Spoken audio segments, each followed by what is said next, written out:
Neither one of these can I teach you in 10 or 15 minutes. Okay, it's just not possible. But we can talk about our perception of what communication is. So if I were to ask you, what do you picture as effective communication? What are the elements of communication? What would you tell me? I say what I mean and I mean what I say. Okay, good. Eye contact. Eye contact. It's just as important to listen all the way through as it is to answer back. Right. Listening. Wait until I'm finished. Sometimes repeating what the person has said really helps because you haven't really heard what you thought you had heard. Good. The reflective listening piece. Anything else you can think of when you're... Those are all really, really important points. You also have to think about the things that are not being said. That piece of body language, the look on somebody's face, what we call the body gestures. You know, somebody's talking to you, but they occasionally look at their watch or start tapping their foot or start twisting, or yes, you know, I have a problem, I would love to help you. You know, the tone of voice, all of those things are actually speaking louder than your words. Yes, you have to choose your words, but more importantly, you have to make your words match your body language, match your tone of voice, match your facial expressions, because if you don't, they stop listening to the words and they start paying attention to the body language. So it's really important if you are trying to communicate with someone, when you talk about reflective listening, excellent tool. The eye contact is an excellent tool as long as you know who you're talking to.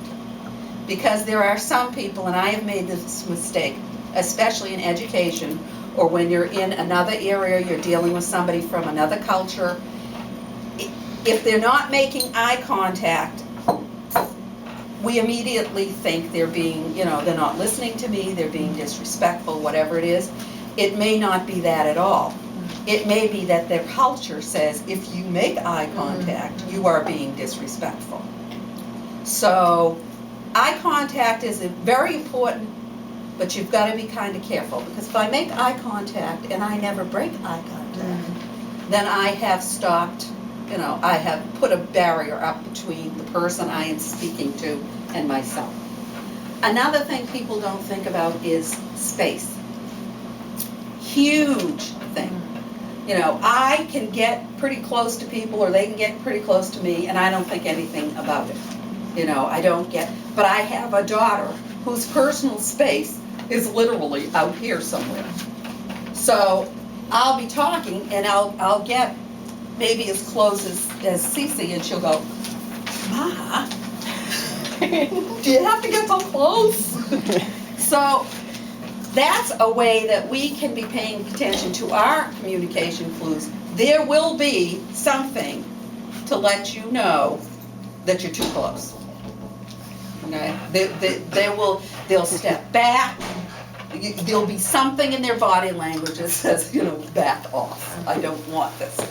So that's another thing when you're communicating to somebody. Another thing I got thinking about is all these little things. You know, we talk about shrugging our shoulders. What about the little noises we make? Yes. Perfect sign. You know, we don't think about those. We may mean nothing by that. Teenagers mean something. The rest of us maybe. A teenager definitely is sending you a very clear message. You can talk to my teenager anytime. Right. So, you know, these are all the little things that that when you're talking about being effective in your communication, these are the things that we don't think about. If we don't think about them in our day-to-day communication, and we don't practice them, then when you come into a conflict situation, you're in trouble. Because you cannot, if you're not used to paraphrasing something, you know, letting the person know you did listen, I hear what you're saying, I can see you're upset, you know, why don't we sit down and talk about it? If you can't find a way to let them know that, number one, I'm not upset that you're upset, it's okay. I am willing to listen to you. I am willing to work with you. Then 99% of the time, you'll bring the person off the ceiling. The same thing works over the phone, by the way. The other thing I found works really well is when they're up here, the lower you go, the quicker you bring them down. You know, I have had people come in and they're screaming, and found that if I drop my voice, they're hearing every word I say. It amazes me. How are they hearing anything anybody says? But they hear every word you say. So if you are in a conflict situation, don't let your nerves get you. You know, that stay as calm as you can. Make sure you're paying attention to their body language. Make sure you're paying attention to your body language. Because if you can't handle your reaction, how are you going to handle them? And that happens a lot with kids. You know, you'll hear parents screaming at kids. And what we have just said to our kids when we do that, or school, if we're working at school, what we have basically just said to this kid is, we are now in a power struggle, and there's never going to be a winner. The kid is never going to give in. You've given them a message that they've got you. They've pushed the right button. So they are never going to give in. Sometimes they push them too fast. And how can you resolve a conflict if you can't control yourself? So that's the first thing you need to know is, if I'm feeling out of control, this might not be the best time to try to have this conversation. And that's okay. In work situations, you may want to think about, you may want to have some plans. As a matter of fact, I recommend having little contingency plans, because many of you work alone. So what are you going to do if you're alone and somebody comes in and they're irate and you're feeling like this? You need to have time to collect yourself. What are some things that you might be able to do to give yourself some time to bring yourself down and think? Can you think of anything you could do with this person while you're standing there? A glass of water, just sometimes a sip of water for yourself will give you that moment. And it also is a hand motion to break the distance between. So a glass of water, just a sip, and then you come back to the person. Right. Good way to do it.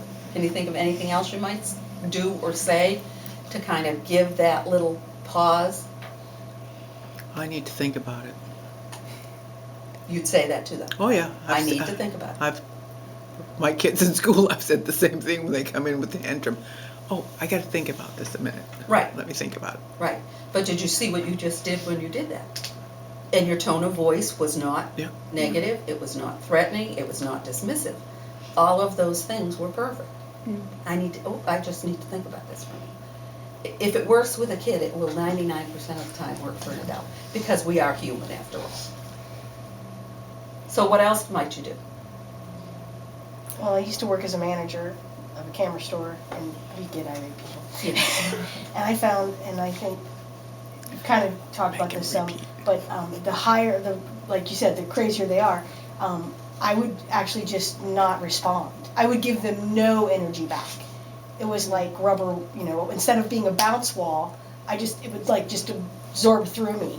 Right. So I would just completely just look at them with compassion on my face, because I really did feel compassion. I obviously cared about what they had to say or what was going on. Right. But if I didn't give them anything back, down they'd come. Yeah. And they'd get to a level you could work with. Well, and, 'Cause- and that's that idea of letting them kind of get their grievance out completely. Yeah. Let them just finish their tirade. and then you can get to a better place to deal with the situation. Yeah. Sometimes the phrase calm down is very threatening. Yes. Yes, I don't want to go What with is that that. one? Yeah. You are absolutely right. Yeah. Usually it has the opposite Opposite effect of what Right. you Yeah. mean. Because you're just telling them that you think they're being irrational and you're not going to consider their opinion. And Right. So it's no longer a two-way conversation. You slammed it down. You tell me to calm down. Exactly. I'm gonna calm With down. my parents, I usually agree with them that they Yeah, have a so reason that, for you being know, upset. definitely, And huh? it works Just every kind time. words like, I understand what Right. you're saying, Yeah. or, I hear you, or, tell me how you feel, you Right. know, like, ask them to tell you, or say, excuse me while I get a manager.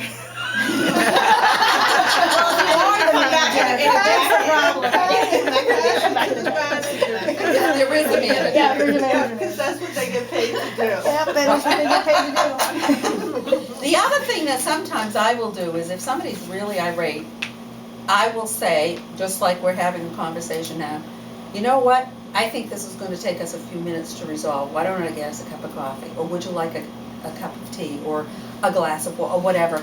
And I will get them out of this space and put them into That's a great another way. space. And 99% of the time, I will sit down first, and then they don't know what to do with themselves, so they will sit down. Then you have changed the space, you've changed the setting, you've changed the tone. So you have actually now got them working with you. It seems like you controlled the situation. You have. Because you sat down first, you put it up, let's do this. That's right. And you've brought it down off the ceiling, I call it. You've brought them down. And it's a good way to build a relationship with that person. Because sometimes the ones who get really the ugliest end up being some of your best clients. Yeah. I don't know why. Maybe it is because you took the time to listen to them. You sat down with them. You didn't try to rush them through or brush them off. Well, and also too, this is gonna sound really weird, but there's something about someone who's passionate that can be a great advantage and a disadvantage. So I think I told you about the guy who, after a year of daily use of one of my bowls, dropped it when he was washing it. And he came to my studio and he was irate and he was angry and he's almost frothing. Poor Darwin almost wet himself with fear. And he told me my bowl was faulty, and therefore I owed him a free bowl. And I didn't give him a free bowl, so you don't have to think I'm a total idiot. But I did give him I wound up giving him 20% off. Right. And his next bowl, and part of it was because I kept saying, it's obvious you really loved it. It's, and he became kind of this passionate advocate for my bowls, Right. which is nice. So you were But- validating him. Yeah, well, but I also let him expend all of his anger first. I did totally the just stood there and kind of went, yeah, Right. yeah. But see, a lot of people, like I don't let people yell at me. That is just a rule. I do not yell at people, and I do not get yelled at. No, yeah, no. And that's a fair rule. It's a fair rule. So what I need to do for myself is I first have to get these people to stop calm it, down. because we're not going to get anywhere if they're yelling at me. Yeah, and you're that is a much better attitude than where I just let them expend themselves. But, Well, I let them talk, but I use some of those other techniques Mhm. to bring them down, because I know me. Yeah. When I tell you to control yourself first, I know me. Mhm. If somebody's gonna stand there and yell at me, it's not gonna be too long before the other side of me comes out, and I don't even like me. Okay? I wrote a poem about that, the I have other one of side of me. Yeah. Scared of yourself. It's not pretty, Yeah. okay? And it doesn't back down, and if you talk about Jekyll and Hyde, I'd take him on. Yeah. Okay, so I am not a person who is going to allow that to happen. I know this, so I have to use some of those other techniques to bring it down so that I have some more control, so that I can listen to this person, because you don't want to dismiss this person. You know, I have even You don't had wanna it, call I have a even had it bully over like I did time my where, parent. so that I had one gentleman that every single person he interacted with, and he was only this big, I will tell you. Why is that way? Yeah. He would Let's be get honest. between them and the door, and he'd be angry. So he'd be like this little banty rooster, and he'd wait for you. Sometimes he'd be behind the door and you wouldn't see him. Okay? Then, now imagine walking into a classroom. Now you know classrooms first thing in the morning. There's not a whole lot of people in the classroom first thing in the morning. And he would corner this teacher. There's no way out, and you have this little banty rooster screaming at you and cornering you. Now he did this he did it so often that occasionally I'd get a call, so-and-so is loose in the building. And I knew exactly who they were talking. And I would go fetch you. Yeah, that's good. You know, come with me, we're gonna. The guidance counselor actually did me a great favor. He scared her, and she said, I refuse to meet with him anymore. Oh. So he called up and he said, I need to meet with the guidance counselor. I said, no, first you have to come talk to me. So he came in and he sat down and he said, what's the matter? I said, you can never meet with the guidance counselor again. You're off Then he said, why? I said, because you scared her. He said, well, how did I do that? So I said, really? You don't know how you did that? He said, no. And I said, well, let me demonstrate. And I stood up out of my chair and I started screaming at him. And he got up out of his chair as I was approaching him, and he got caught between me and the corner of the door. And then I started this business, which is what he would do. And he's looking. I said, do you feel real safe right now? No. I said, that's what you did to the guidance counselor. That's what you do to everybody. And he almost started to cry. Isn't that something? And he sat back down. He goes, how am I going to fix this? I said, I don't know. How are you going to fix this? So we talked about it, and he asked me to call the guidance counselor in, and he asked to sit, I said, I'll sit with her, and, I left it up to her. She came in, and he sat down, and he could not apologize enough. He started coming to my office regularly to learn how to communicate without scaring people. Isn't that nice? So, yeah, it was a situation where It's helpful. he was totally unaware what he was doing. Yeah. Wow. He didn't have the background. People can't see themselves. That's very true. Especially when they're in the moment. When you're in the moment, you don't always think about it. And a lot of people don't leave and reflect upon how did that conversation go. That's what you meant to your best friend. Okay? So you want to think about that too. If you have had an interaction with somebody, Right. you need to take some time to kind of debrief. If you've got somebody you can debrief with, great. If not, at least take a few minutes and think about how that went. What went really well and what did I not do that maybe next time I need to remember to do. And then that can go not just for your communication or your conflict resolution, that can go for anything you do. Because we can always improve. So those are just some of the things that when I do the courses, we practice. We learn some phrases that we can use. We learn some techniques that we can use on how do we communicate, how do we practice active listening, how do we get people calmed down, how do we monitor ourselves. Those are just some of the things that I teach in my communication and my conflict resolution. If it goes beyond that, there are techniques that you can use that I can teach so that you can get yourself out of the situation or get this person out of your building without them even being aware that they're being escorted out. There is a way to do that. I know it's hard to believe, but it works pretty effectively because I taught the technique for 9 years and I use the technique all the time, all the time, which is the nice thing about it. Once you learn how to do it, you find yourself doing it all of the time. Your relationships with your friends, with your family, with people you meet on the street, they actually get better. Your communication gets better. We don't get riled up when somebody says, Liz, I don't think I understood what you said. Okay, tell me how I could say that better. So those are the kinds of things that I teach that I think are valuable to everybody. So I don't know if this helps or not, but if it does, great. If you want more information, great, I'd love to talk with you. I can take a whole course on that, so. I do offer those. I had a customer in the shop this week, I almost could have strangled. He picked up a pair of skates and he asked me how much I wanted for them. So I computed, I said, well, there's 15, there's 20, 20 bucks. So he comes over the counter and he gives me the 20 bucks. And he keeps looking at the skates. Now, I knew they were expensive skates, but they're old, you know. Right. So he walks away and he's sputtering. And he's walking all around the shop and he's sputtering. And I'm saying, he says, you know, he says, I think that's really too much for those skates. He says, like that, you know. He says, I think they should have been about $16. He says, like that. Oh, but they're in the ballpark. Oh, I'm not going to complain. He kept walking around the shop.